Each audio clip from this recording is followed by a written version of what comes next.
Hello, everyone. It is my pleasure to welcome. Thank you so much for joining us today in this webinar hosted by the Urantia Association Education Committee. I want to share with you a quick protocol.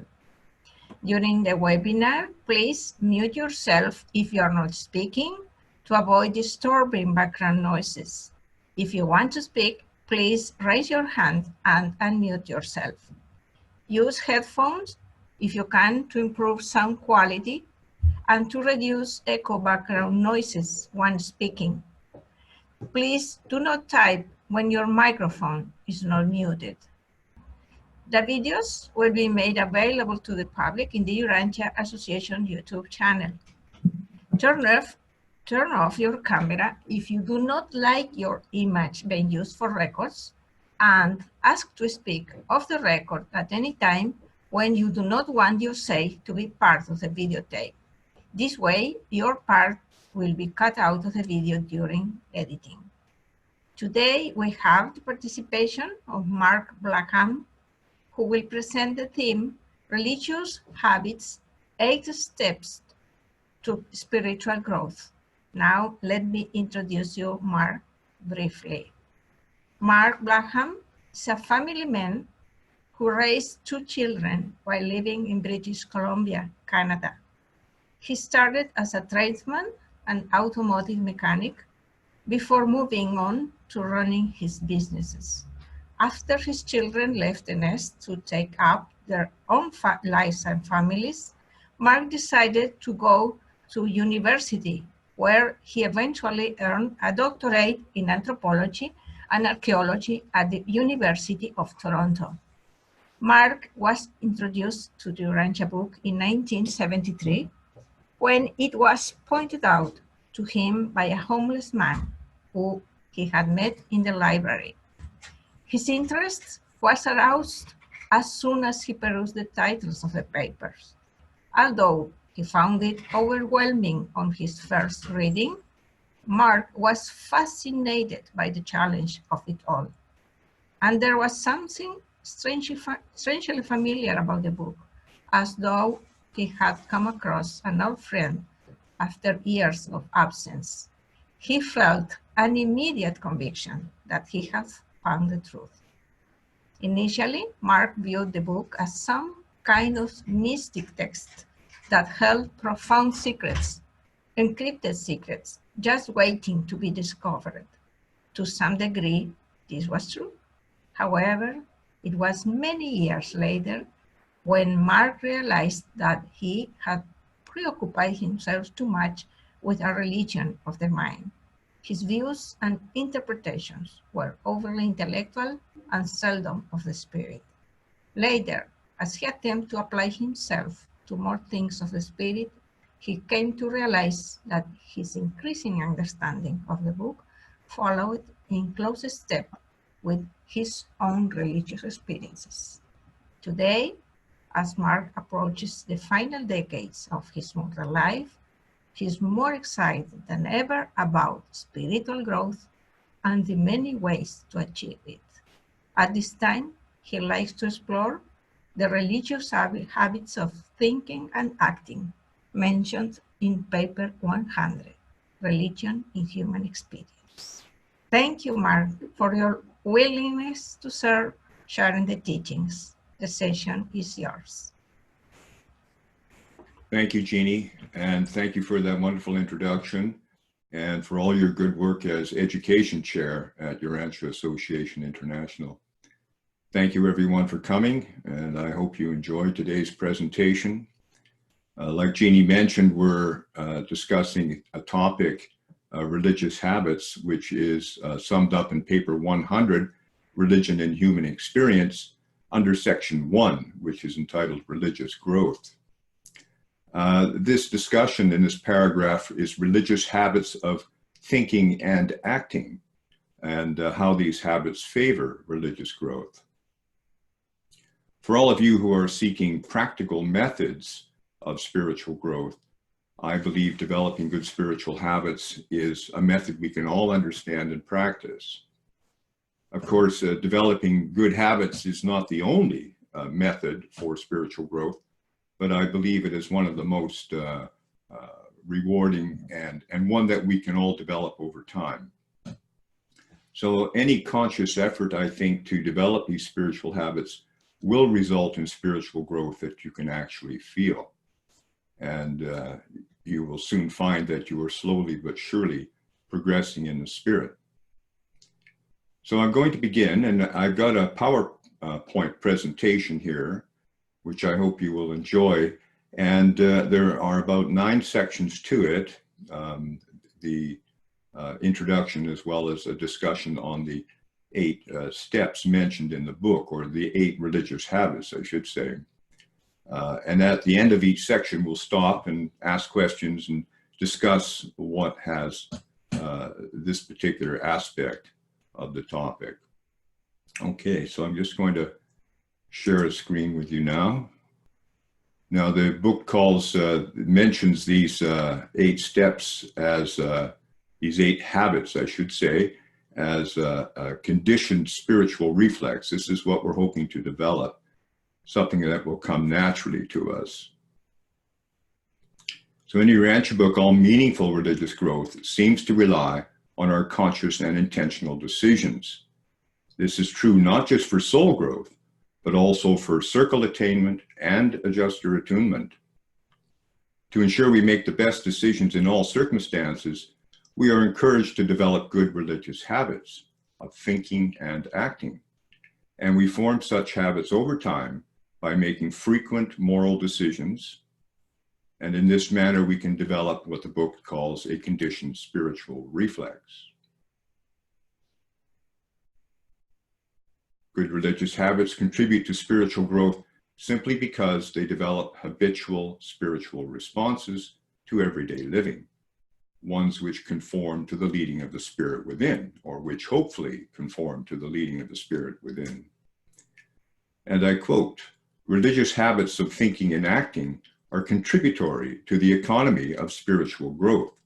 One can develop religious predispositions toward favorable reaction to spiritual stimuli, a sort of conditioned spiritual reflex." That's quite a mouthful, but basically it's saying just what I say up top there, that good religious habits contribute to spiritual growth. And the 8 habits mentioned in this particular paragraph, I've made a list of them here. And 1, cultivated sensitivity to divine values. 2, recognition of religious living in others. 3, reflective meditation on cosmic meanings. 4, worshipful problem solving. And this is the only place in the whole book that they actually use that phrase, worshipful problem solving. 5, sharing one's spiritual life with one's fellows. 6, avoidance of selfishness. 7, refusal to presume on divine mercy.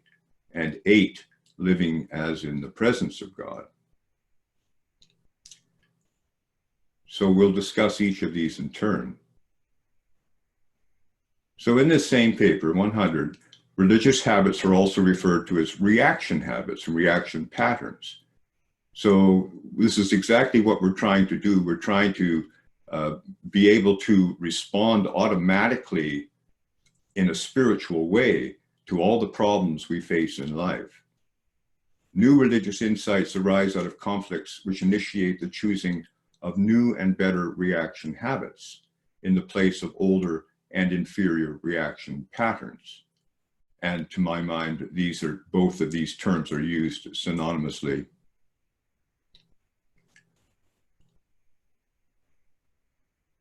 In paper 110, Relation of Adjusters to Individual Mortals, we find another reference to the importance of religious habits. Every decision you make either impedes or facilitates the function of the adjuster. Likewise, do these very decisions determine your advancement in the circles of human achievement.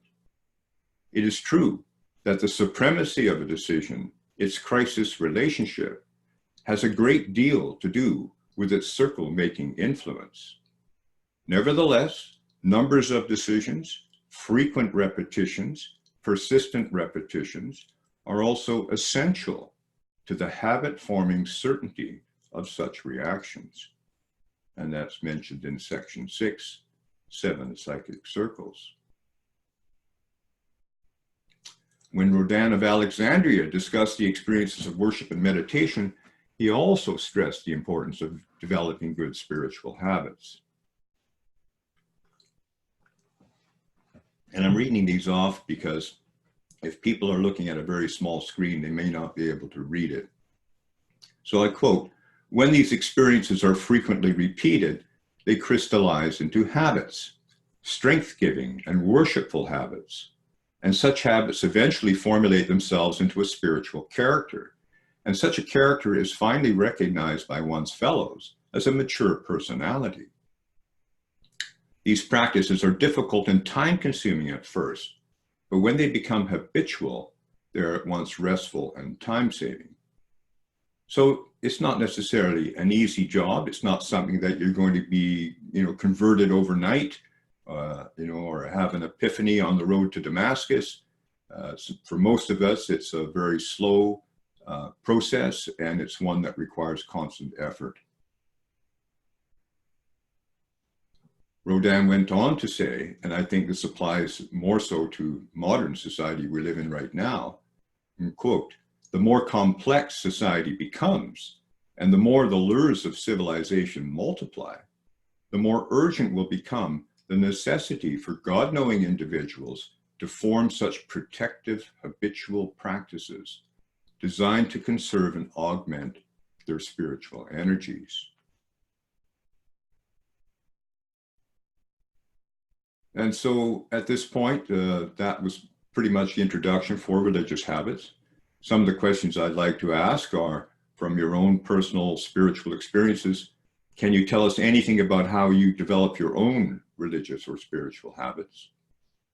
And 2, can you suggest any further methods or techniques that may help us to develop good spiritual habits? And what other religious habits would you add to the list? Is there anything else that you think is also a good habit to develop in terms of religious growth? And I'll just stop that there. Now, the problem there, of course, is I'm also stopping the questions, Jeannie, so I don't know how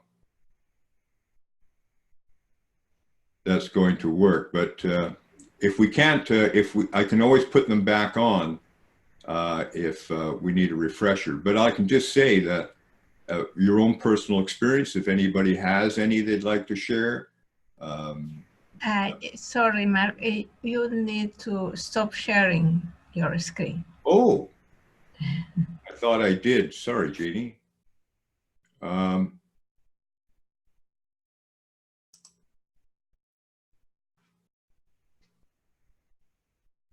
Oh, sorry. Still getting used to this. So, and then any further techniques or methods, if anybody would like to put to add to that, that would be great. Yes, Jeff. Yes. I'm sure everybody has heard of what they call a mantra. A mantra is something that you repeat during the day. And so, like, one mantra would be like, we are one. And then in any situation, that means we're one, meaning the adjuster and I are one, or you and I are one. It favors a sense of unity with the divine within and the person I'm talking to. So that by doing this, it's a habit in which we are one. That means I want to express you, and I express yourself through me. We are one. I'm your mouthpiece, so to express yourself through me. And even that, express yourself through me, can be done during the day, either for doing things, either for talking, or for listening. Whatever you do is express yourself to me. Express yourself to me in that situation. Express yourself to me in my listening to that person. So that helps me to set a tone. That's what has been successful for me. Yes, Jean-Pierre, I agree that these things can help to train the mind and to sort of enforce our beliefs and faith as well. Thank you.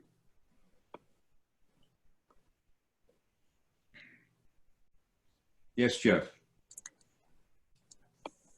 And I'm sorry, I can't see everybody for some reason on my screen. So maybe you could help me too, Jeannie, if you see somebody wanting to ask a question. Yes, I will help you. One practical method is what I call the rewind replay.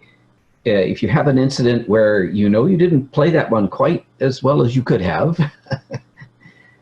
rewind the tape. Susan and I do this occasionally when we have a disagreement or a misunderstanding, or, you know, where are you coming from with that comment? We'll rewind the tape and say, what could we have done that would have been more appropriate, more spiritual, more caring, more loving? You know, how would my adjuster have wanted me to play that? It obviously wasn't that way. Mm-hmm. So just that rewind replay is a good, allows you retrospective to say, what habit should we have had in that? Yeah, I think that's a strong one, because you're actually stopping yourself and admitting that it wasn't working, and it's very courageous, because you're facing the fact that you want to progress and you're doing something about it, and that's always good. Thanks, Jeff.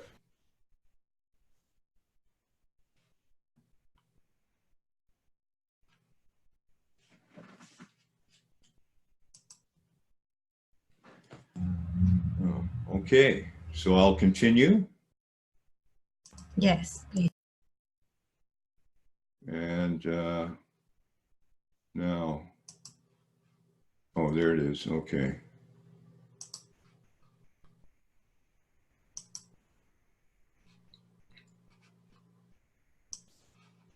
For some reason, oh, there it is. Okay.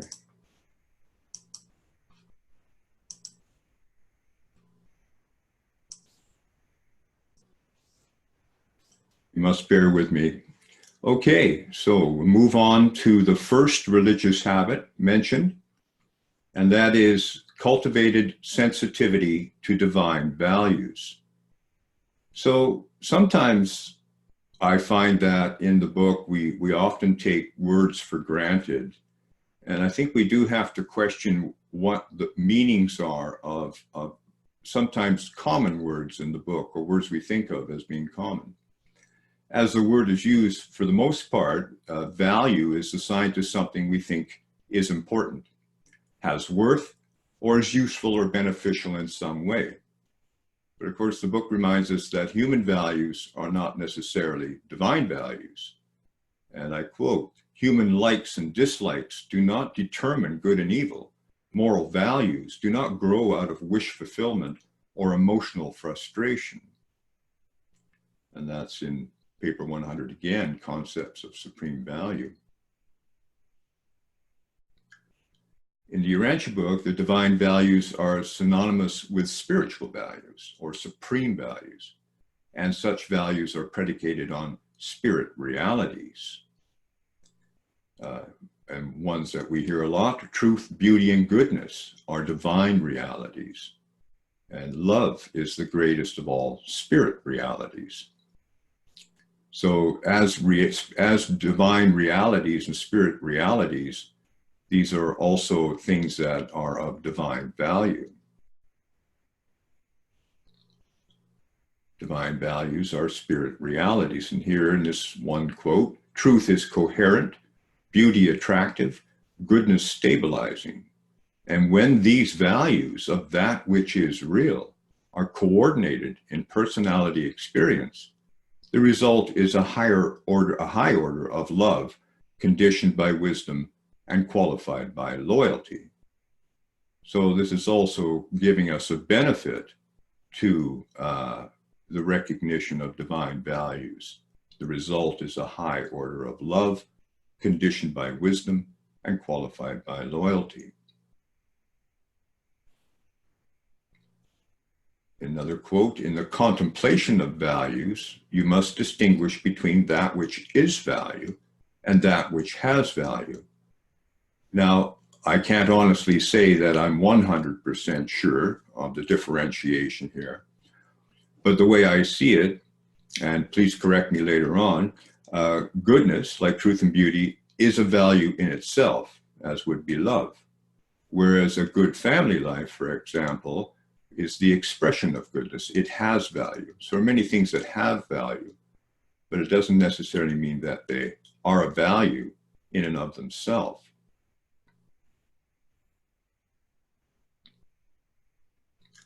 Personality is also a divine value. And this is something that surprised me when I encountered it in the book. I never really thought of personality as a value. But personality is a level of deified reality. They tell us that right in the foreword, which means that it's of God. Quote, the personality, this is when Nathaniel was trying to convince Rodin that God was a personality, and this is one of the quotes from that personality represents man's highest concept of human reality and divine values.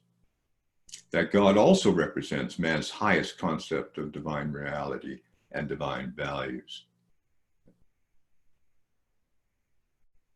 The more completely man understands himself and appreciates the personality values of his fellows, the more he will crave to know the original personality. And of course, this is the next one, is one that the lesson, probably the primary lesson that Jesus taught.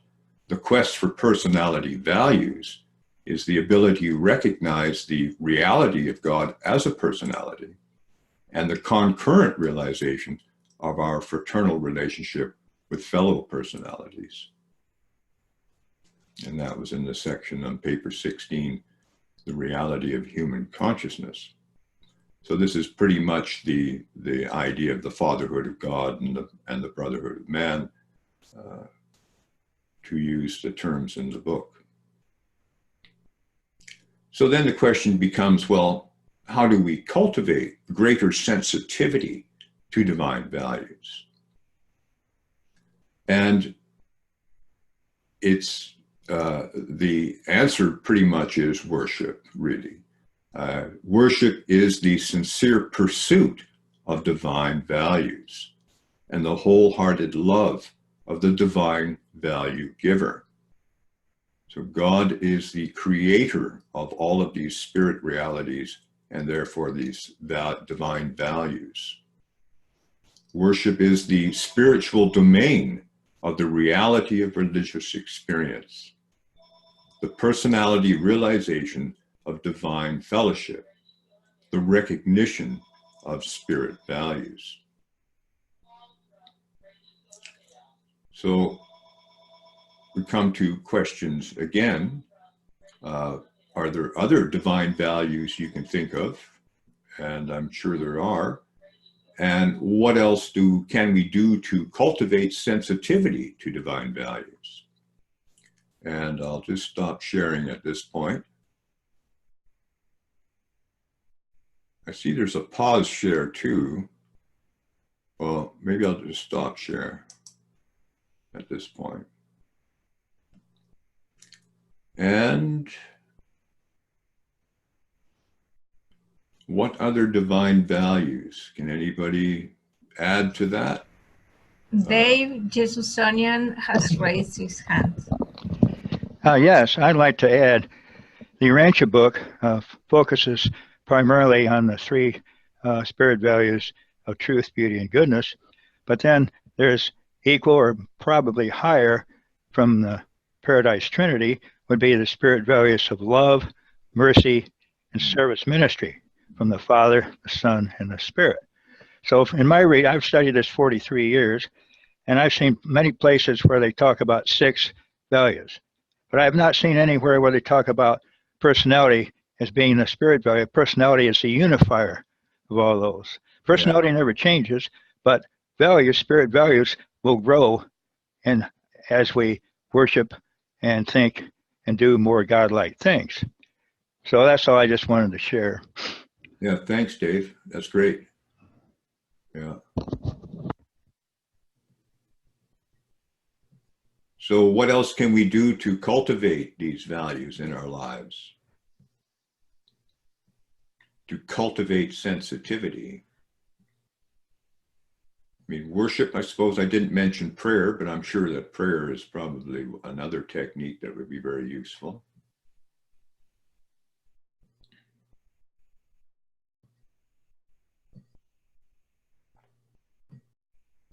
Okay. Prayer and worship, wrap it up then.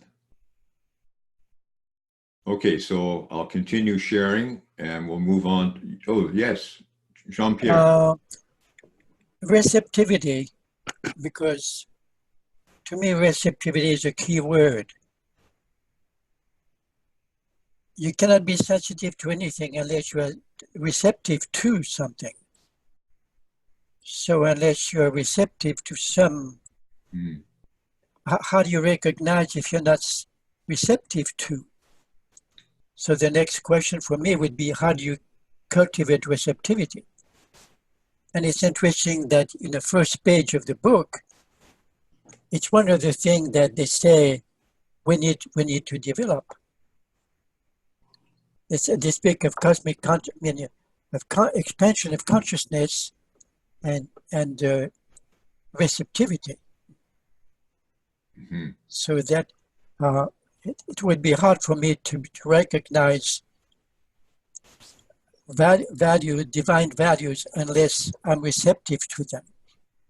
Very true. Yeah. And part of that, I suppose, is our desire to be receptive to them. Yes, indeed.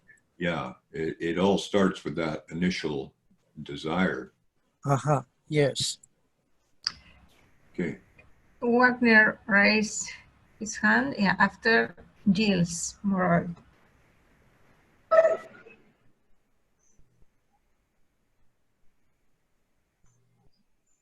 Yes, may I speak?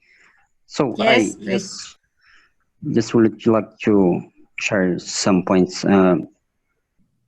Religious practice is, when I was reading the book, I learned that religion is the practice of our beliefs. Our beliefs are, how can I say? Values are the previous requirement for these beliefs. And Jesus shared an important lesson that love the others as we love as ourselves is the first step for we achieve greater values, spiritual values. So I believe that the practice of the love with our brothers is the first step for good religion practices. Just a point of view. Okay, thank you, Wagner. Yeah, good point. Gilles? Yes, can you hear me? Yes. So one day I was thinking about the purpose of life, and I had the realization that the purpose of life was to become perfect. This was before I had the Urantia book in my hands. So I was like, okay, makes sense. It was so clear to me that, okay, well, that's my purpose. I'm going to become perfect then. So the next day came in, as I woke up, I had a good night of sleep, and I say, okay, let's go. Let's get perfect. And I was like, okay, so what does it mean to become perfect? And so I thought a lot about that. And what it boils down to is in everything you do, you can seek perfection. For example, if you are talking with someone and this person is getting upset, you say, uh-oh, perhaps I said something I shouldn't have said. Why did this person get upset? So you think and you talk and you ask and you get some feedback, and you realize that, as I think Geoff said earlier, is that you rewind and you say, uh-oh, this was not perfect. This was not perfect at all. So how is better? And then you work in a very concrete way. I don't know what the divine values is. I mean, yes, truth, beauty, goodness, and so on and so forth is great. But I think I can really understand in my personal experience when I mess up, or that I think about how to do better, or sometimes when I don't make looks like I'm doing not so bad, and I'm happy about it. It's very practical, just looking for better ways to do things in a very practical way. Thank you, Gilles. Yes, that's very true. Very true. I think that's a constant practice that we all search out if we're truly, spiritual searchers or seekers as such, is this desire to be our best at all times. Very much so. Thank you.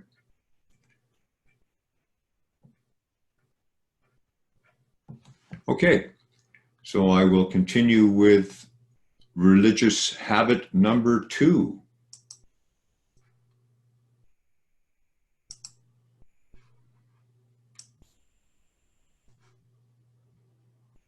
Number 2, the recognition of religious living in others. Now, what is religious living? We all seem to have some sort of stereotype in our mind about what religious living is. So let's have a look at it. It says here that the religious living is devoted living, and devoted living is creative living, original and spontaneous. Now, of course, here it's devoted living. We are devoted to, of course, the spiritual dimension. One of the most amazing earmarks of religious living is that dynamic and sublime peace, that peace which passes all human understanding, that cosmic poise which betokens the absence of all doubt and turmoil. Such levels of spiritual stability are immune to disappointment. So this isn't telling us so much what religious living is as some of the benefits of religious living.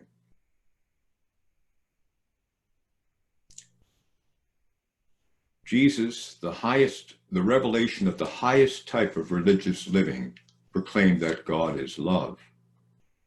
So religious living is in the book. Whenever they talk about religious living, they're talking about Jesus and how he lived.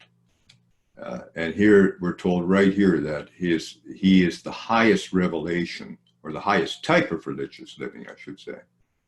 And in paper 100, section 7, the acme of religious living, the whole section is about the attributes and characteristics of Jesus. And they're mentioned things like truly sincere, free from affectation, refreshingly genuine, considerate of all, cheerful, trusting God, reasonable, generous, patient, humble. And then it goes on, these are others they list as well. Now, these aren't all of them, but perfect faith, not bound by tradition, unique but not eccentric, sympathetic, not sentimental. And these things, of course, are bringing us to mind the balanced character of Jesus. He was courageous, but he wasn't foolhardy. He was enthusiastic, but he wasn't fanatical. He was imaginative, but practical. And of course, immune to disappointment. So Jesus serves as the best example of religious living. Now, I've come to questions here. We often associate religious living with practices like church attendance, prayer, and worship. But how does the acme of religious living challenge this perception? Because we look back here and we see that, well, if someone's sincere, doesn't matter if they're religious, if they go to church or not, or even if they say they're religious or not, this is religious, this is a part of religious living. Anyone that's free from affectation, genuine, considerate, patient, humble. These are all things we can recognize in people every day. They don't have to say that they're religious. They don't have to adhere to any religion as such to engage in religious living. Of course, I answered my question there. Sorry about that. But anyway, I think that that this whole paper, this recognition of religious living in others, is something we could all open up to a little bit more. We do tend to get a little bit heady in the Urantia movement, thinking that, you know, we've got the inside scoop on everything. But I think we do need to, this is one way of learning to love others as well. Question 2 here, from another point of view, we are told not to make the mistake of judging another's religion by our own standards of knowledge and truth. What steps can we take to avoid making this mistake? So I'll put that out there for a bit. I'll just stop sharing it now at this point. If anybody wants to make any comments on religious living and perhaps ways that we can search out the best in others.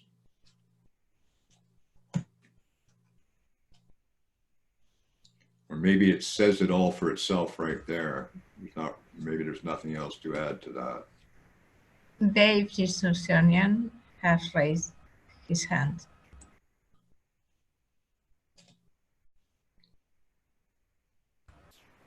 Dave? Okay, I did not raise my hand. I think I forgot to lower my hand. But let's see, I had a brief comment here if I can remember what it was. We're told to be very cautious in trying to correct anybody's prayers. Most people pray in a very simplistic, memorized attitude that they've heard from others. And it's not good to jump in and say, no, that's wrong. You don't know God, blah, blah, blah. Very bad. You have to let them grow slowly. And you don't want to ever interfere with what anybody says in personal prayer or worship. Now, in social prayers, you might want to carefully mention a few things later if you think they're up to it. And I had one other comment I was thinking about here, if I can remember it. I think Jesus talked to Nathaniel. Nathaniel was a good philosopher. And he said to lessen your disappointment, don't be too exacting in expecting what others will do. Mm-hmm. You have to allow them to live on their own level and slowly grow. You can't force the highest truth upon somebody right away. It says a pint cannot hold a quart. But I just wanted to mention those two concepts. Yeah, thanks, Dave. That's great. We have two persons raise their hand, Geoff and Giles, and Wagner after them. Okay, I was going to say something somewhat similar to what Dave was saying about you cannot, and I think we were reading that, we cannot force on others aspects about religion, like there were institutional religion I've done for many years, and I have seen that mistake being made in the Urantia movement as well, and I think the best to avoid this issue is to truly, genuinely try to know the person you are talking with and you are interacting with, genuinely understanding where they are and getting a sense about what they could, what would be a good next step for them in their on their path. And one way that I've after interacting with people and getting a sense about who they are is simply asking questions. I found to be the most effective because it's stimulating without being threatening, and you don't state anything. Just ask questions. And people love answering questions, particularly when they feel like they are instructing you or educating you. Yes, that's very true. Thank you, Giles. You know, and it sort of goes along a lot with how Jesus admonished us not to take away from anything, anybody's beliefs, but always to add to them. Geoff? I pronounce it Jeff, but it's okay. Sorry, Jeff. Okay. It's okay. Sorry, my terrible English. No, it's fine. The religious living is devoted living. The question becomes then devoted to what? And it strikes me that that we go back to what has divine value, and then what has divine value, in my opinion, is something that has an eternal ring to it, something that would last forever, something that you know, would be less than temporal. And then that begs the question. Love, of course, is eternal. What's the reciprocal? That would be fearlessness. So I see love as an active, you know, an active loving, and fearlessness as the passive reciprocal of love. So if you can act in a fearless, faith-based, you're religiously living. Comment. Yes, good. Yeah.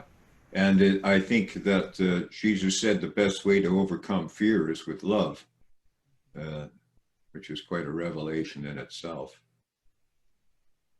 Thanks, Jeff. Wagner? Yes, I agree with Mark when he says that Jesus teaches us that we should not deconstruct the belief of the others, and the best way is to add new values to the belief of the others to build a relationship with our brothers. Information is for human beings is hard to disseminate and to acquire. When we are reading the book, I understand something, and the other readers understand something similar but different, not the same. And with these informations, different information that each one acquire, we build a different belief. But this is our challenge for, as well, in the Urantia movement. We must understand it, and I'm sure that it's hard to understand. Every day we share our beliefs, and we must be patient. Patience is the key to maintain a good relationship with others when we are in our daily practice, or sharing philosophy about our beliefs, and it's hard to say do this and it will be okay to share religion with the others, practice religion with our brothers. And I believe that is a constant learning. Every day we are learning a little more to understand the belief of the others and cultivate ours. The daily practices, daily challenges are also new are practical information that we achieve to build and grow our spiritual values. Thanks, Wagner. I think those are good points. You know, and every one of us understand the message of the book in different ways, depending on our the point of our spiritual growth and our spiritual development. And I think everybody can attest to the fact that when they go back to read the book, they see it in a different way each time. And the book is a bit in itself like a big parable. We all get out of it the most that we can, depending on our own experiences in life. Okay, thank you. I think we'll have to move on here if I'm going to get through these. So if I'll just begin by moving on to religious habit number 3.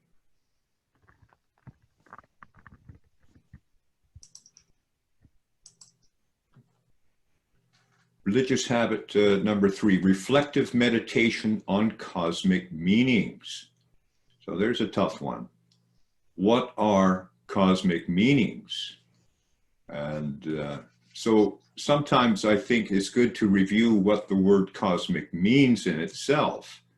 And when the universe is viewed as a complex and orderly system, it's usually called the cosmos. Cosmology seeks to understand the significance of the cosmos, its composition, its internal relationships, and the reasons for its existence. So it's a philosophical approach as well when we're talking about the cosmos. And the quote, one quote is that even cosmology leads to the pursuit of divine reality values, to God consciousness. And that's in the section on truth, beauty, and goodness. So we're told that cosmology is important. The study of the cosmos is important. Most cosmological approaches consider relationships of energy, mind, and spirit. This is the old school of metaphysics. The significant difference in the Urantia Book is the inclusion of personality relationships as a very real and meaningful part of the cosmos. Cosmic meanings consider universe relationships between personality, energy, mind, and divinity, all of which are in the domain of the Supreme Being. Therefore, understanding the evolution of the Supreme, as well as our duty to it, is one approach to understanding cosmic meanings. We're starting to understand how it all works together. That really is the whole crux, I think, of cosmology in the Urantia Book, and to understanding the Supreme Being as well. Cosmic meanings, therefore, have much to do with our understanding of cosmic citizenship, cosmic morality, and cosmic ethics. One way to tune into the adjuster is through, and I quote, joyful acceptance of cosmic citizenship, honest recognition of your progressive obligations to the Supreme Being, awareness of the interdependence of evolutionary man and evolving deity. This is the birth of cosmic morality and the dawning realization of universal duty. In one down-to-earth example about cosmic meanings, consider this quote about the Golden Rule. The true cosmic meaning of this rule of universal relationship is revealed only in its spiritual realization, in the interpretation of the law of conduct by the Spirit of the Son to the Spirit of the Father that indwells the soul of mortal man. And when such spirit-led mortals realize the true meaning of this golden rule, they are filled to overflowing with the assurance of citizenship in a friendly universe. And just want to point out that law of conduct is pretty much, that's referring to ethics. And if you, I don't know if you recall, but even we learn ethics all the way up to paradise. The Supernifim of Paradise teach us ethics. So questions, what else can you suggest about cosmic meanings? And then something I didn't touch on here is the whole idea of reflective meditation itself. So, and why call it reflective meditation? Why not just meditation? Any ideas?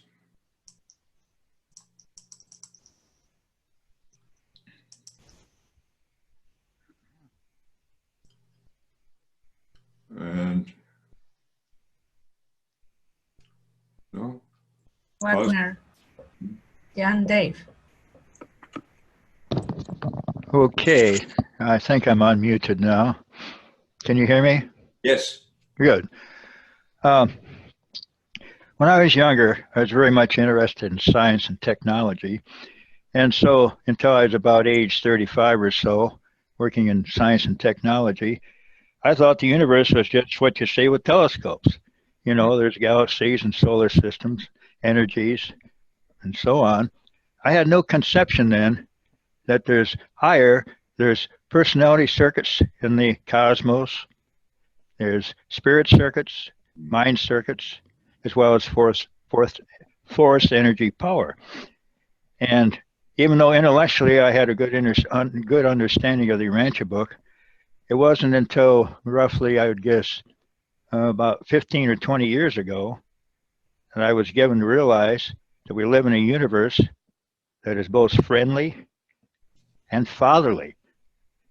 And our local universe, of course, is created by our Creator, Son of God, Jesus Christ, Michael, and His Holy Creative Mother Spirit partner. So it has to be fatherly and friendly. That's all I wanted to add. Very true. Thanks, Dave. Yeah. Hallelujah. Yeah, I agree with Dave, and I would add my viewpoint that when we start thinking about you trillion inhabited worlds, the size of the universe that is explained in the Urantia book, we start to think that how we are participating of a great thing of perfection, and this is, I believe that this is starting of the concept of citizenship of cosmic universe, and so something that one of the great things that we can learn in the book, reading the book. Other question was about Chaprats. I like the suggestion of Geoff in the starting of this conference. I believe that is an example of this. Okay, thank you, Wagner. Yeah, you know, I find that it's such an enthralling thing to think that we truly belong. Like we're part of the gang. We're part of the big spiritual gang, and we can belong if we want to, and we can participate if we want to or not. But just to feel that you are accepted into this huge, infinite group of individuals, loving individuals in a friendly universe, is a tremendous feeling when you, I think, when you finally begin to accept it as real. Gilles raised his hand. Yeah, so getting back of my thread in a very practical thread is, if true beauty, goodness, love, and equity and righteousness and all those things are the values, right? Then to me, the approach to it in a practical way is to try to realize them in our life. So that would be the meanings, the way I view it. And why reflective meditation? Because what you do in your life in a very active way is just not, if you behave like a robot, you just do what you have been taught, you are not really active with the spirit. There is not really much going on. The Urantia book says that to build, for the thought adjuster to contribute to your soul, you have to be working in relationship. You have to desire. You have to be in active cooperation. So there needs to be some form of consciousness. So to get to that level, you need to seek inside you, and you need to seek in a very active way. So in my sense, that's the reflective meditation before you can get into action and the service and all the things that follow through. Yes, very much so indeed. Thank you, Gilles.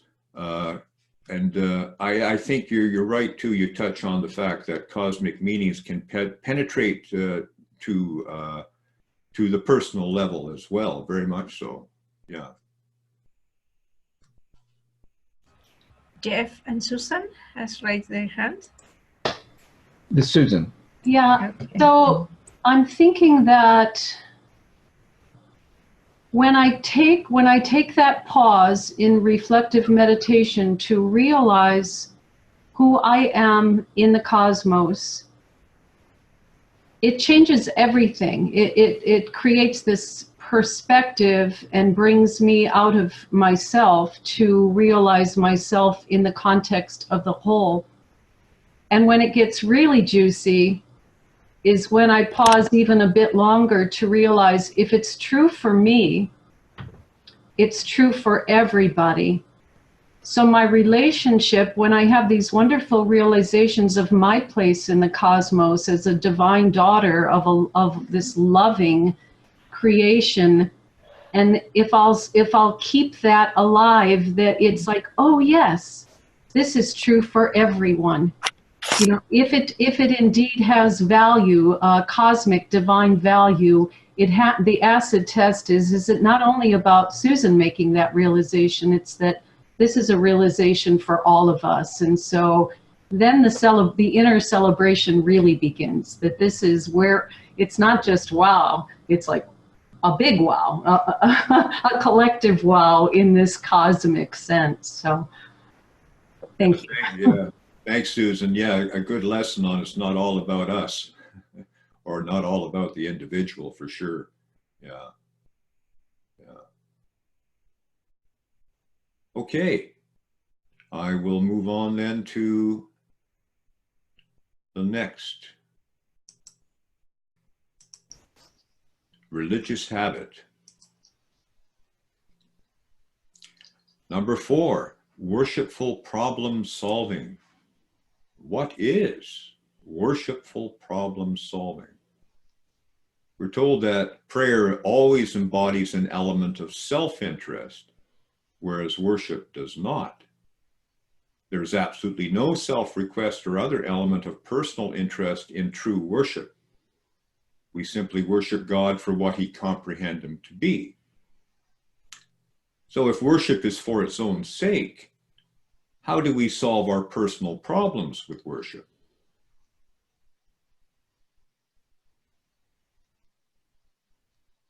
To understand this apparent paradox, at least this is how I work it out and certainly open for discussion, it helps to distinguish between true worship and worshipful practices. Recall that prayer is described in the book as an all-important and worshipful practice. That's in the section on more about prayer. Rodin was impressed by the way Jesus used worshipful meditation to solve the problems of living. And other terms used throughout the book are worshipful contemplation, worshipful ideas, and worshipful concepts. So I think there is some distinction between the use of the term true worship and the adjective worshipful. I think it gives us a bit more latitude. Worshipful problem solving seems to employ a combination of worship, prayer, and reflective meditation. It is a way to solve problems while in communion with God and in accordance with our Father's will. And it requires a certain mental state. And that mental state is summed up quite nicely in this one quote from Jesus in paper 144. He taught that effective prayer must be unselfish, not alone for oneself, believing according to your faith, sincere, honest of heart, intelligent according to light, and that's an interesting phrase, according to light, trustful, in submission to the Father's all-wise will. So you're completely committed to the trust in your trust of God. So according to Rodin, worshipful problem solving is used to seek new stores of wisdom and energy, to quicken and deepen the supreme purpose of life. And here the word quicken is used in the sense as to stimulate and deepen the supreme purpose of life. To achieve new and better methods of adjusting to life, to reconstruct and readjust our attitudes to that which is spiritually worthwhile and real, to reconstruct and readjust our attitudes. We begin to see that much, but not all, of problem solving has to do with changing ourselves and our mental attitudes. Sometimes it proves that we can be the worst barrier. Rodin gave us some good advice for problem solving in paper 160. First, locate the difficulty. And here's an interesting one, isolate the problem. So this requires to look at the overall difficulty, but then to come down to find the core of the problem, the real crux of the problem. And then to recognize its true nature and gravity. I mean, is it really a serious problem? Or is it something trivial? And it could be very serious, or it could be very trivial. So this is something that we have to look at as well. And then importantly, to free the mind from conceit, envy, bias, and prejudice. Sometimes we find that our problems really are in the way that we think about the situation. It could be the problem is really our envy about a situation or our bias towards a particular event. And that rather than there being a problem, we find that we are the problem. So we need to separate the two, and we need to do this with courage and sincerity. And then, of course, by engaging in worshipful meditation, this is one way to overcome these difficulties and also to solve the problem. Remember that Jesus spent 40 days making 6 decisions. I think sometimes we rush into things way too much, and we do need to take a lot of time to make good decisions. And then, of course, we have to allow the Spirit to take us wherever it may lead. And that, once again, sometimes takes a lot of courage. So worshipful problem solving questions.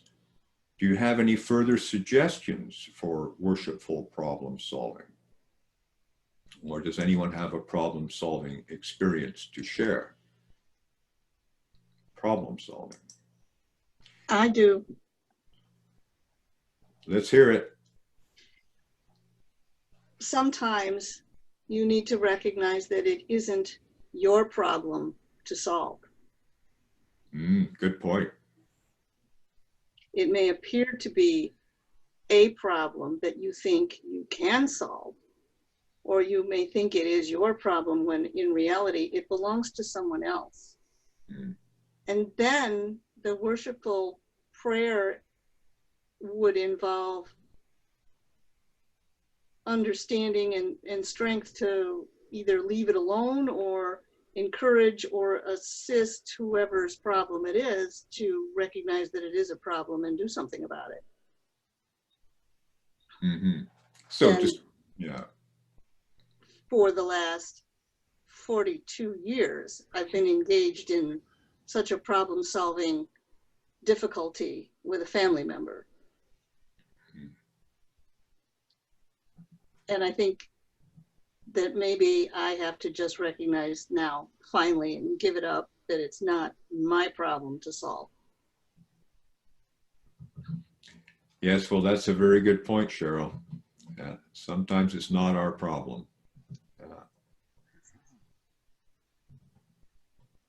Alfonso? Yeah. I think I was in the same situation that this person was talking about, that I thought I was the one responsible for solving all these all members of my family's problems.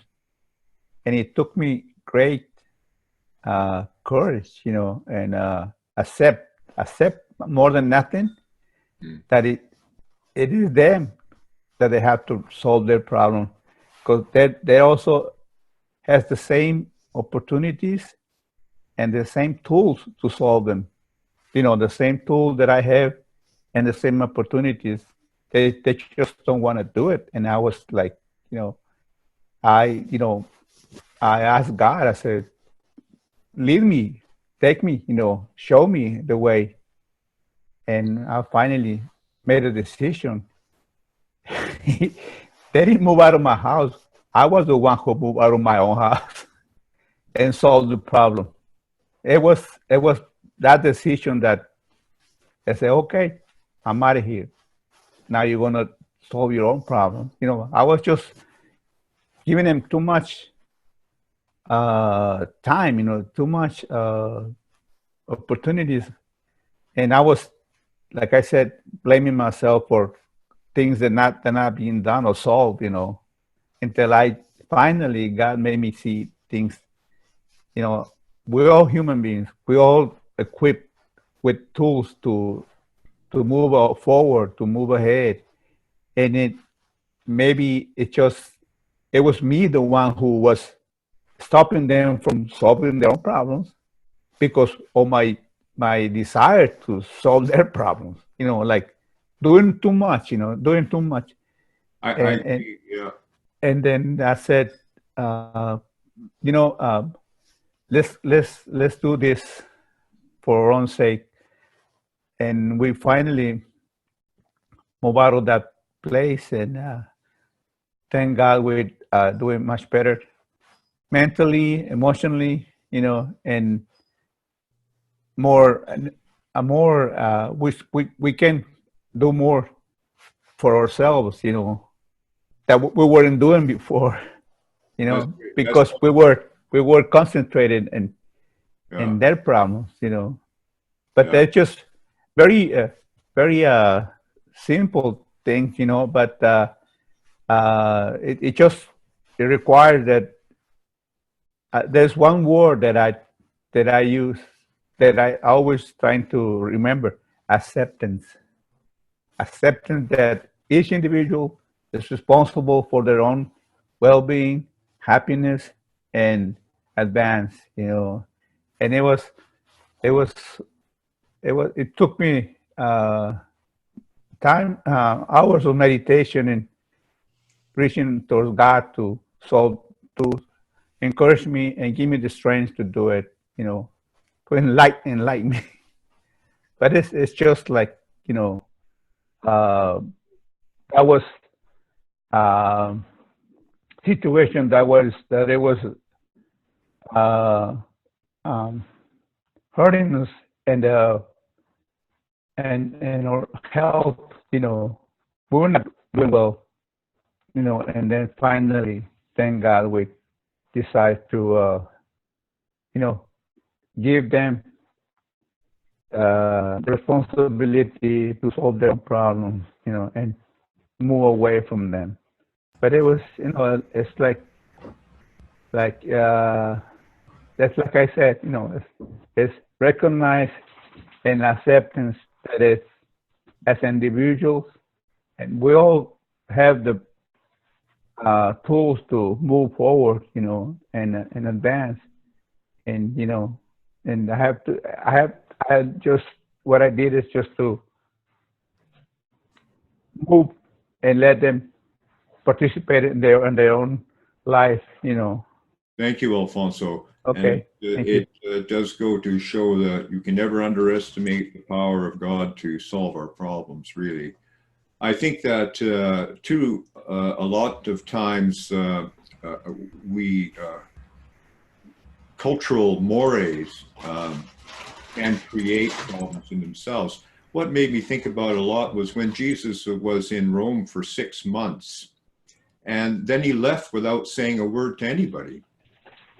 Well, if any of us tried that, we'd hear nothing but, you left without saying a word, you know, what were you thinking? And yet he was doing nothing wrong. I mean, he was the perfect man. So sometimes I think cultural mores can create problems when in reality they don't need to, if we can take a more, I suppose, a view that Jesus had about what is truly right and wrong in society. Anybody else?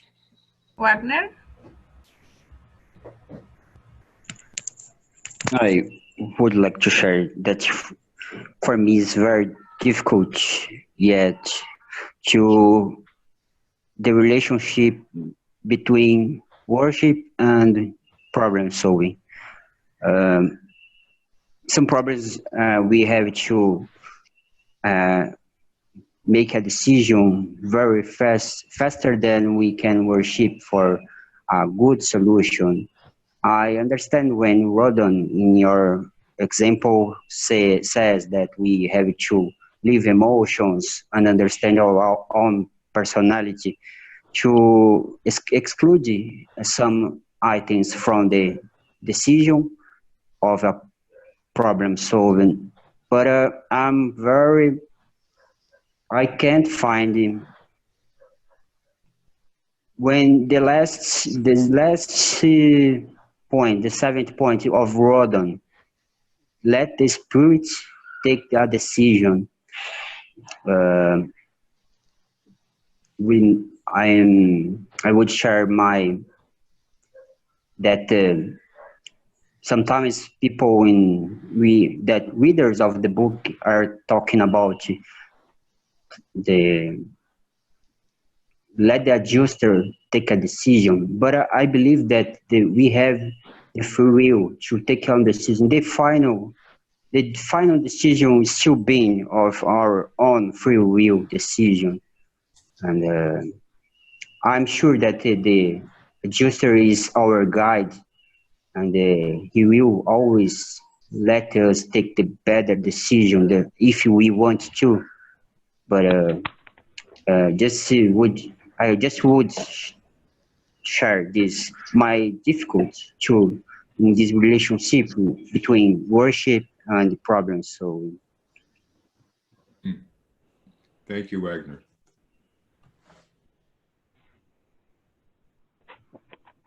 Okay, so perhaps I should move on to number 6, because we've got 8 to do here, but we're doing okay with time. I think Dave would like to speak. Oh. Can you hear me okay? Yes, Dave. Yes. You know, I wanted to chime in here about worshipful problem solving. And the reason is that I am an example of worshipful problem solving. 12 years ago, I woke up one morning and I realized that my life was going down the tube. I had really messed up and I was going to lose everything. My job, my wife, my family, everything. And I turned my eyes up to the ceiling in that motel room and I looked up there and I said, God, this is bigger than me. I can't cure the problem. I've made a mess of it and I, Dave, cannot do anything about it. So I'm going to have to turn my life over to you. I was 60 years old, and that was the very first time in my life that I ever turned anything over to God, because I was always in absolute control. I believe wholeheartedly in my heart, you have to realize that from that moment on, I prayed every day. And what happened? I now have 12 years of sobriety. Thank you, God Almighty, for solving my problem. Thank you for letting me share. Thanks, Dave. Yeah. And I'm a great believer in that. We really have to trust God to handle things for us. You know, we just can't do it alone. I honestly don't think we can. Okay. Have I missed somebody else? No? Yes, Jeannie. Thank you, Mark. I would like to share with you some reflections about this concept of worship solving problem. To me, it's a combination, as you said, Mark, of prayer, reflective meditation, and true worship. I think in prayer, we ask the Father His help to solve our problem. In reflective meditation, we think and analyze carefully the situation.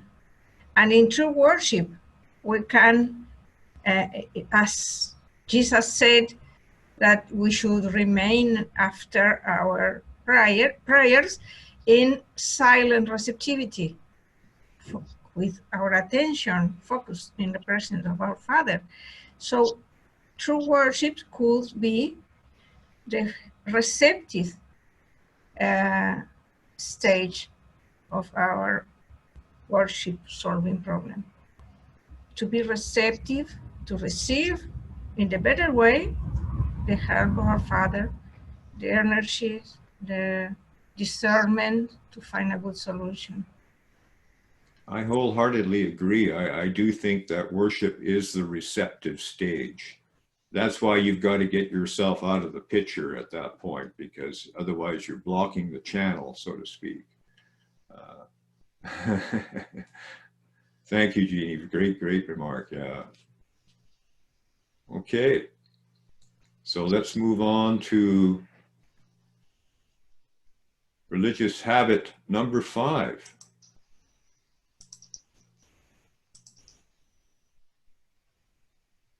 Number 5, sharing one's spiritual life with one's fellows. That's a religious habit that we need to cultivate. Sharing is godlike, divine. God shares all with the eternal Son and the infinite Spirit, while they in turn share all things with the divine sons and spirit daughters of the universes. And it keeps going down from there, all the way down to us lowly mortals, where God shares his divine spirit with us. On the mansion worlds, we're taught the motor content of sharing. Knowledge is possessed only by sharing. It is safeguarded by wisdom and socialized by love.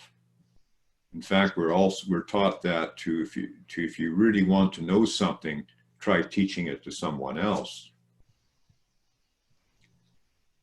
Happiness and joy take origin in the inner life. You cannot experience real joy all by yourself. A solitary life is fatal to happiness. Even families and nations will enjoy life more if they share it with others. If you would share the Master's joy, you must share his love. And to share his love means that you have shared his service. So I think that we all enjoy sharing our spiritual lives, with discretion, of course. I mean, like the book also tells us that you can't tell everybody every thought that rolls through your mind. That's a foolish thing to do. But nonetheless, sharing is important. Sharing also requires listening. It's all, we all like to talk, but there comes times when we really have to listen as well.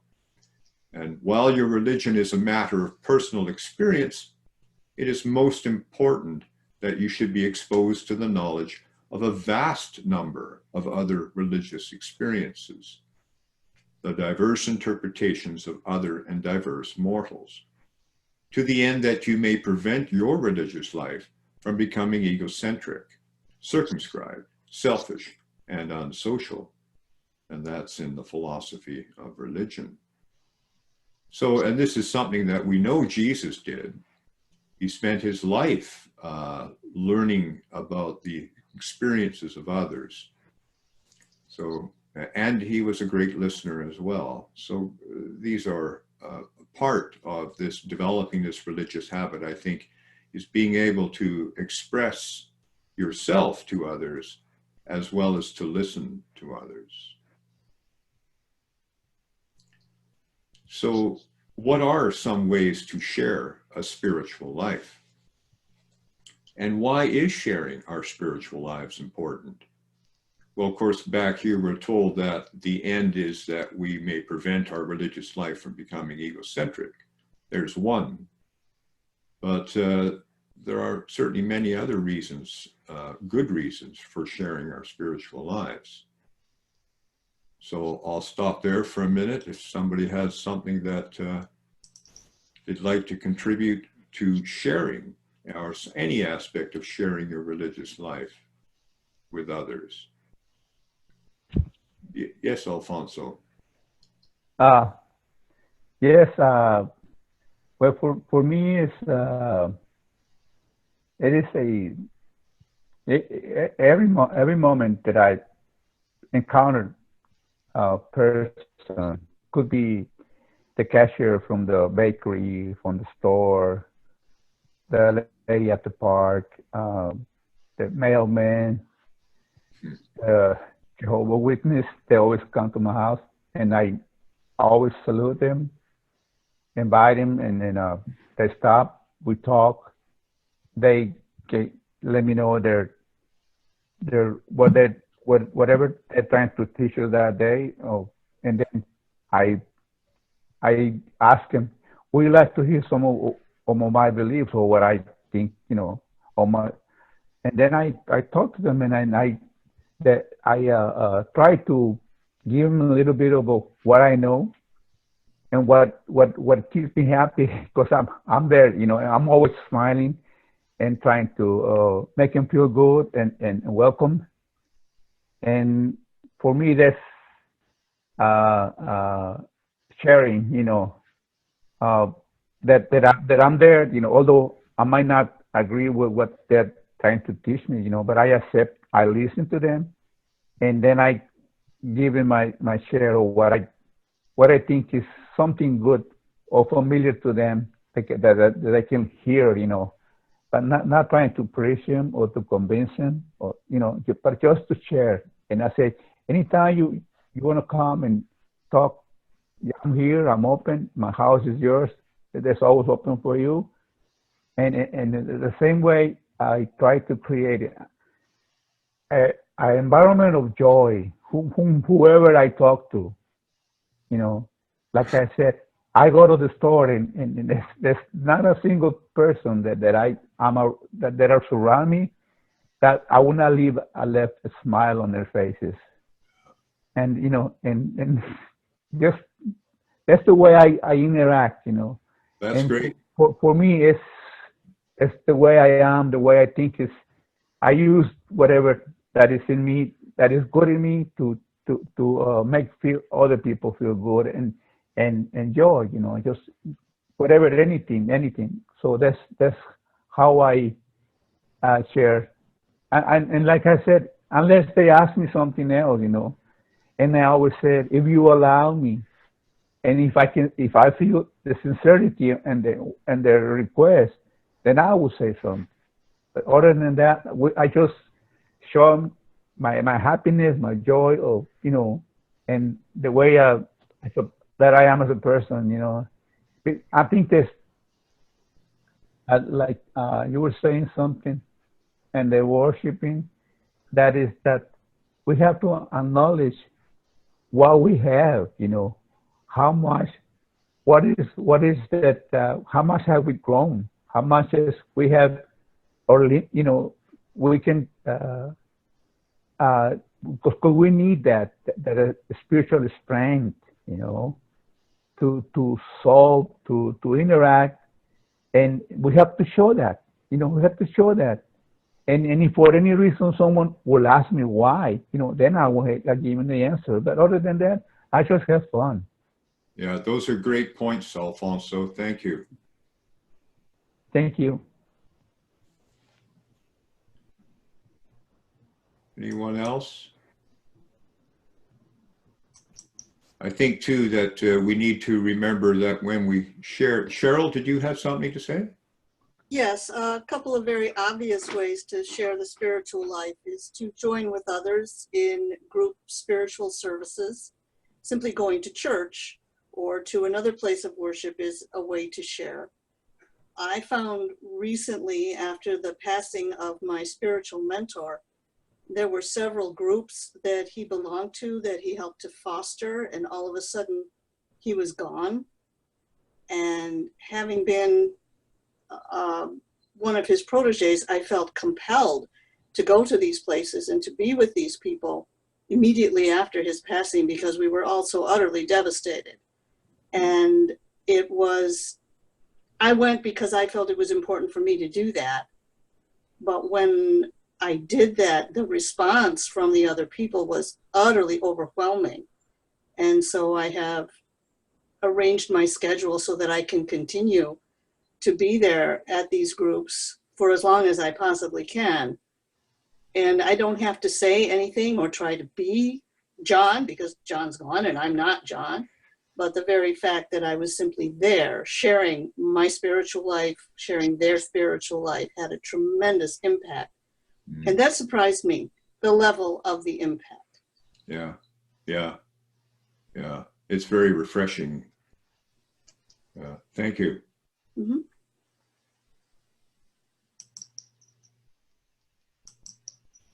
And I think a part of it too is remembering that people aren't looking for your advice. You're just sharing your stories, you know.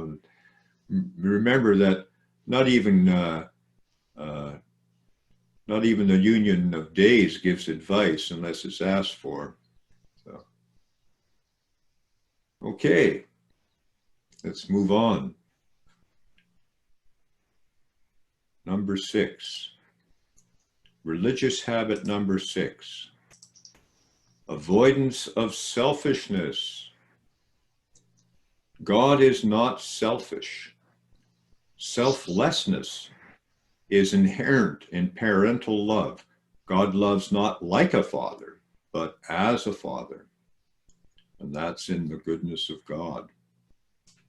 Other little quips on selfishness is the acme of ungodliness, the very opposite of godliness. Selfishness leads to grief, and I think many of us can attest to that. Prejudice is inseparably linked to selfishness. And that I found very interesting when I first read it, that prejudice is linked to selfishness. I think this is a good lesson for the whole world. How do we consciously avoid selfishness?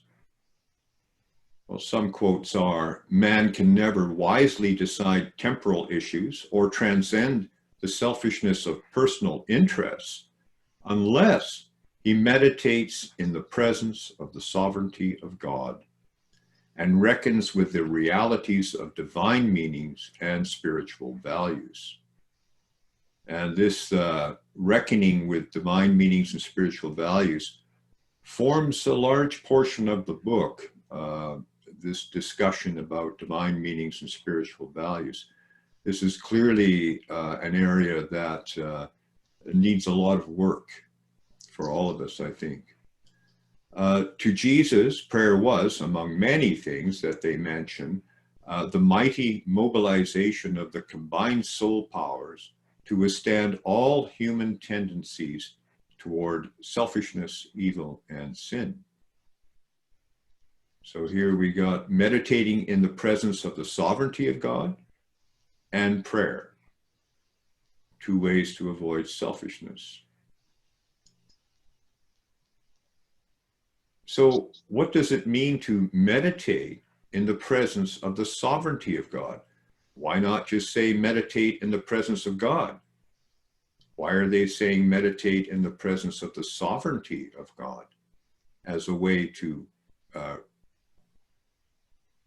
relieve yourself of selfishness? And another thing is, what is meant by selfish ambition? This is mentioned in the book. Does this imply that all ambition is selfish? And then there's also the point of what is selfish praying, which is also mentioned in the book. We notice that rather than using I, me, what pronouns did Jesus use in all his prayers? So those are the three questions. If I can put it up again, or I can tell them to you if you want me to repeat them.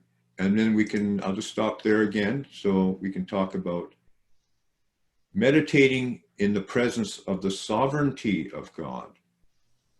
Why is that term important? Yes, Cheryl.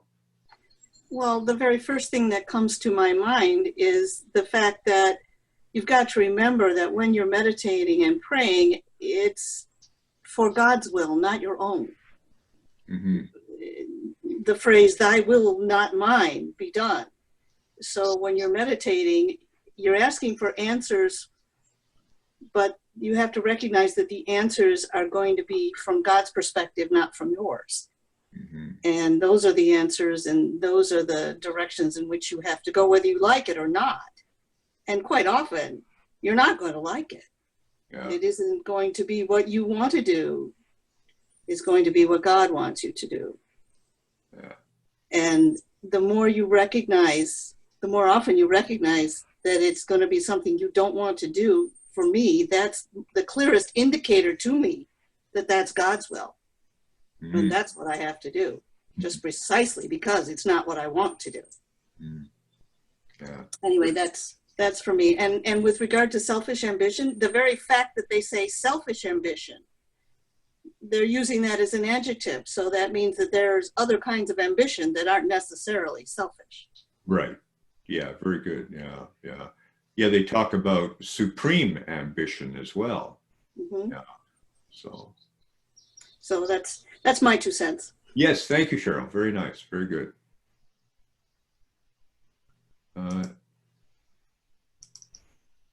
Anyone else? Alfonso. Yes. What I don't know why Cheryl and I we both agree on the same.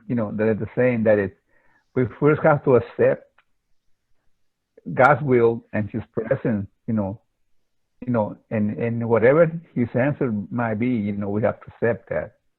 Like she said, we might not like it, but it's just for the reason that we don't know what to do, and that we go to Him, and we accept His will.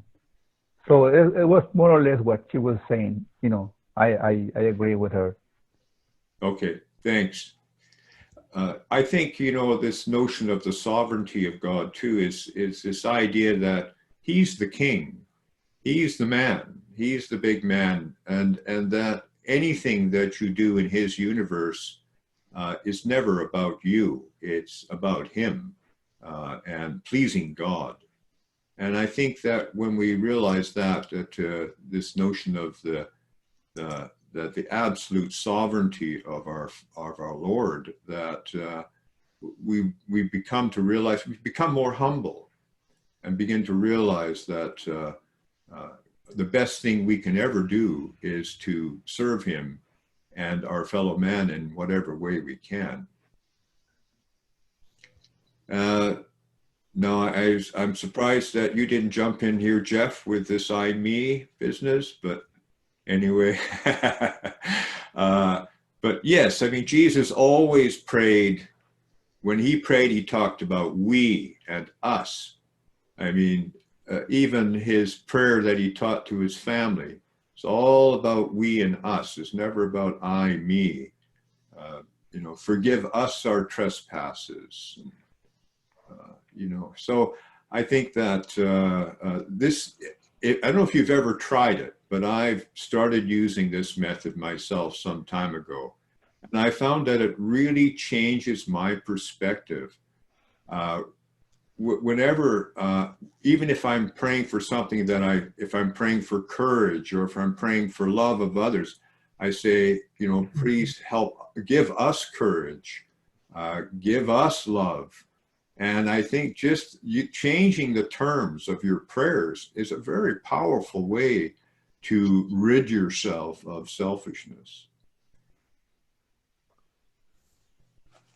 Okay, if nobody else has got something to say, I'll move on to religious habit number 7.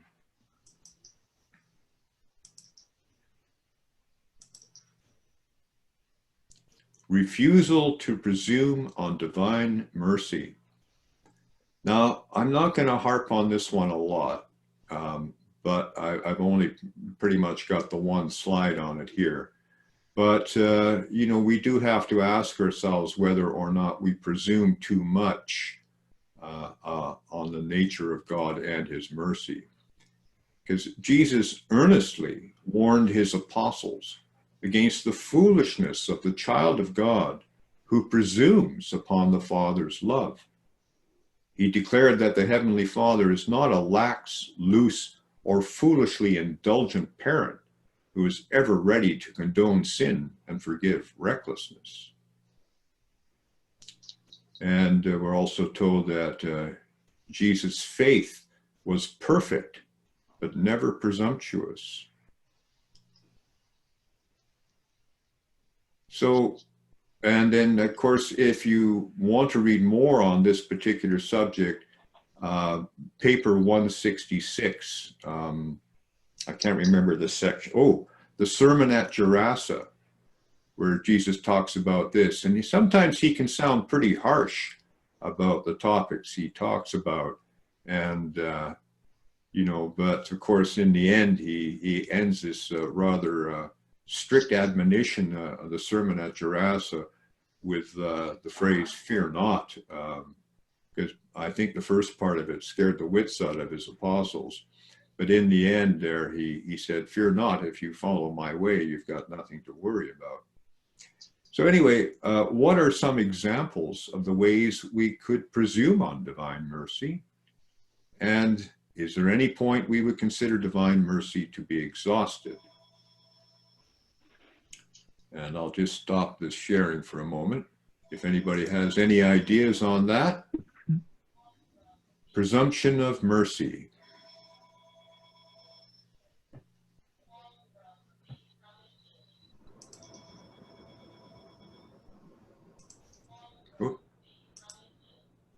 I think Pio was raising his hand. Pio. Yes, thank you.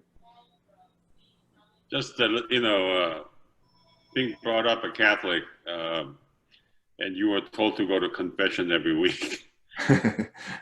but this habit went into my adulthood, and after doing all the stuff, the unspeakable stuff through the week, you think you're forgiven by a simple confession to a man. Well, maybe the Catholic Church had a different motive for the confession, but that came up to mind, the presuming that God will forgive you anything, but if you go back to the habit again, you know, it says, when I go to confession, I'll be innocent or, you know, be forgiven. So that came up to mind. Okay. But one of the reasons why I joined this seminar today was this subject right here. And it is very clear. The Father is a loving, he did not spare the rod, and I can attest to that. Great. Thank you, Pio. Yeah. Yeah, that's a good point. Okay. Don't take the Father's love for granted. That's the big message there. And confessions, you know, I think that, you know, that you're right. It is a part of the Catholic, well, I don't know, practices, I suppose, for lack of any other word. But I think it agrees with the Urantia Book. Unless you're really willing to confess to God, you know, and your repentance about, unless you're really feeling sorry about the things that you've done, nothing's ever going to change. You have to have some feeling of, and I think you need to talk about it with the Father or with Jesus in order to come to any. I don't really think you need to discuss it with another person in that sense. I mean, the notion of confessing to a priest, but that's all a matter of personal preference. Okay. Jeff raised his hand. Jeff? It's Susan. A friend of mine is a a study group friend says often, and it says in the Urantia book, we cannot here on Urantia use up our mercy credits. Mm-hmm. So that sort of answers your second question, depending on how you interpret that, of course. Yeah. But I do want to say that there's also this wonderful balance that we're so often given from the revelation. I wonder if the ones of us who think we should have more mercy more often are actually the very ones who shouldn't be presuming this. And then there's the ones who really need to feel God's mercy more. And it's that very fine line in that discernment, because there are some who need to know, need to understand the full mercies of our loving God. Mm-hmm. And then there are others who maybe presume a little bit too much on that. So it's holding it always for the discernment of the balance of that. Yeah, I think that's an excellent point, Susan. One does have to be a bit careful with this. But I suppose more than anything, if a person is aware of what is right and wrong and persist in doing wrong, I think that is where you're crossing the line. Anyway, that would be my view on it.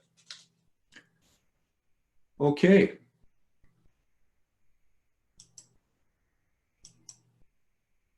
Okay, so I'll move on to what time is it? Oh, I better get moving here. Okay, so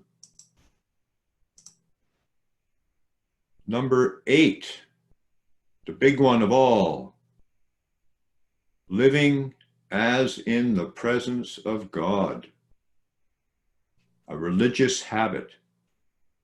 And here I got a bunch of quotes because I couldn't say it any better, of course. The adjuster is the mark of divinity, the presence of God. So the presence of God that we feel is the adjuster itself living within our minds. You cannot become so absolutely certain of a fellow being's reality as you can of the reality of the presence of God that lives within you. Now that is quite a statement. That is saying that you can be more sure of the reality of God, the presence of God, than you can about somebody sitting across from your kitchen table.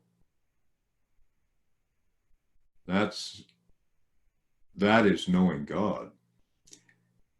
Another quote, it is not so important that you should know about the fact of God as that you should increasingly grow in the ability to feel the presence of God. And I think this is the only way that we can actually do it, is to feel the presence of God. How do we begin to feel the presence of God? Well, this quote here is that, and this is the prelude to true worship, the practice of the presence of God. And that's in 103, spiritual communion. So how do we practice the presence of God? So you can see there's quite a relationship here between feeling the presence, practicing the presence of God, and true worship. Well, in paper 91, The Evolution of Prayer, we're encouraged to begin by creating a fictitious alter ego into which we gradually embody our highest ideals and aspirations. And by such practice, this fictional alter ego will eventually evolve into the very real, genuine, and divine presence of the living God. And that is in paper 91, section 3, Prayer and the Alter Ego. And this is a very useful method for people who are struggling in the beginning, particularly if you're just starting off. I strongly suggest this using your creative imagination. Somebody said to me once, you fake it till you make it. I don't know if I quite like that phrase, but it's something that touches on, we do have to have the faith, but we do also have to practice it. You know, there's absolutely nothing in life that we can be good at without practicing it. Doesn't matter if you're a musician, if you're a sports athlete, a doctor, an engineer, anything we do in life, if we're going to be good at it, we have to practice it. The secret of Jesus' unparalleled religious life was this consciousness of the presence of God. And he attained it by intelligent prayer and sincere worship, unbroken communion with God. Unbroken. That's a trick. That's something that is a real challenge. So we begin to see that almost in all of these religious habits, underlying them is the two actions of prayer and worship, both of which are entirely essential to spiritual growth. Prayer seems to come more easily to people than worship, but I think worship, we do need to look at different meanings to the word. Like if you think even of adoration, sometimes that's easier for people to think of worship as adoration. Well, that's fine. That's a great way to think of it. The great goal of human existence is to attune to the divinity of the indwelling adjuster. And this is what we're doing when we practice the presence of God. We are attuning to the divinity of the adjuster. We are becoming more and more like God if we live in the presence of God. And not only that, if we feel that God is with us in the room, we're more likely to be on our best behavior. Now, this whole notion of the living in the presence of God is nothing new in Christianity. And if you look, there's quite a bit of literature about it in books and on the web. But I like this brother Lawrence, who was this Carmelite friar in the 17th century. He lived in France, and he was a strong advocate of this. Somebody put his letters together and made a book about it. It's called The Practice of the Presence of God. And one of his quotes is that when we are faithful to keep ourselves in his holy presence and send him always before us, this hinders our offending him and doing anything that may displease him. And there's more in there, but I put in this, the last sentence, over time, by often repeating these acts, they become habitual, and the presence of God becomes quite natural to us. So here we have somebody who probably wrote this in the year 1690, telling us about how to create good habits. So another thing he said was that living in the presence of God is an habitual, silent, and private conversation of the soul with God. Now, this is a man without the Urantia book. This is pretty insightful stuff, really. An amazing fellow. Okay, so living in the presence of God. And questions? Anybody like to share any personal experiences about living in the presence of God? And can you suggest other techniques that can help us to feel the presence of God? Now, Jeannie, how are we doing with time? I see we got 6 minutes to go. Is that it? Yeah, 6 minutes, more or less. Okay. So if everybody can make a short and sweet statement, that'd be great. Who's first? Cheryl is raising his hand. Okay, Cheryl. So with regard to recognizing the presence of God, that was one of the very first things that happened when I began to read the Urantia book. That became absolutely crystal clear to me, and it was quite a revelation in and of itself, that no matter what I did, where I went, what I thought, who I was with, what I said, God was right there with me every single second. And that was, if not the most humbling experience of my life, it's right up there. And so that has stayed with me. It isn't always in the front of my mind. It needs to be. And when it isn't, that's when I find myself experiencing error, evil, hopefully not sin, but yeah. So that's what it was. The Urantia book did that for me. Oh, that's great. Yeah. Hi, from Yes, go ahead. Oh, my name is Patricia Perdue, and Hi, this is my Patricia. first time. And can these slides be sent to my email for further study? I could. I'll try to. Do you have? It would require PowerPoint. So if you, as long as you've got PowerPoint program, it is a PowerPoint slide. But I can try to make arrangements for that. Yeah, I'll see what I can do. I'll see what I can do. Okay. Do you have my email address? Well, we wouldn't want to give it out here. I'm not sure what you take. Get your URL off of this. Yeah. Perhaps I will try posting it on the Urantia Association International site, and I can upload the PowerPoint program to that, and then people can download it. How about that? Okay. Okay. We'll keep in touch, because I know that all of these videos are stored on site, and I'll talk to Jeannie about it and see what we can do. Jeff and Susan are raising their hands.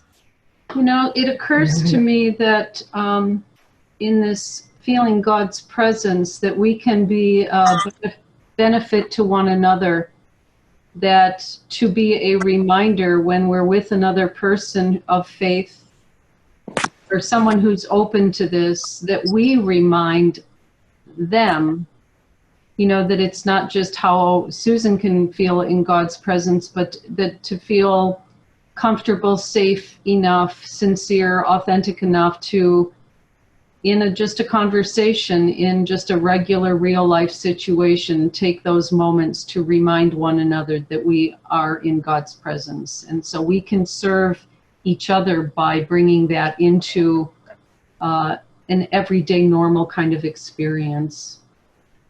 Sort of a collective consciousness of the presence of God. Yeah.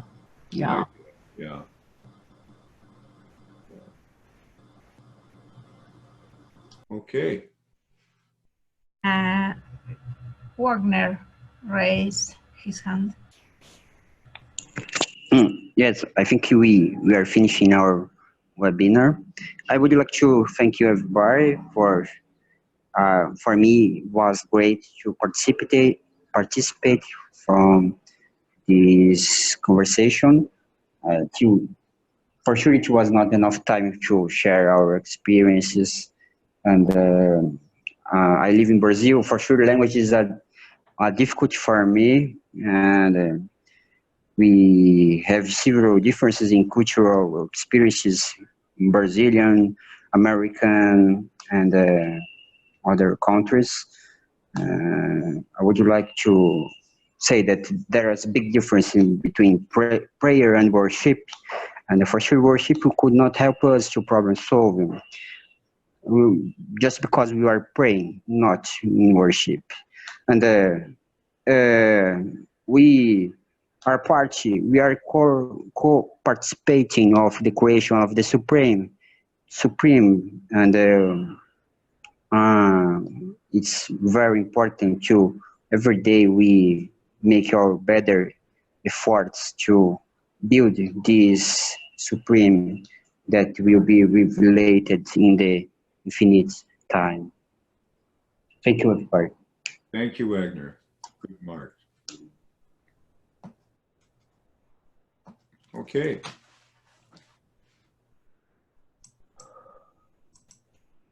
So we're going to wrap it up, Jeannie? Yes, I would like to thank you everyone for coming. Thank you, Mark. Your lesson was wonderful.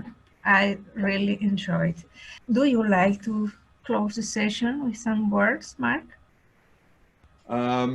Well, I don't want to say too much. I think I've blabbed on enough, but I do think that developing religious habits, if I might sum it up, is a very helpful way for each and every one of us. It's sort of a ground level entrance exam, and we can all work on it. We can all strive to be a little better, but it's so important to realize that we create bad habits and we can create good habits. It's all up to us. And sometimes if you develop bad habits, they're awfully hard to get rid of. So it's better to keep them in check and to spend the effort on developing the good ones.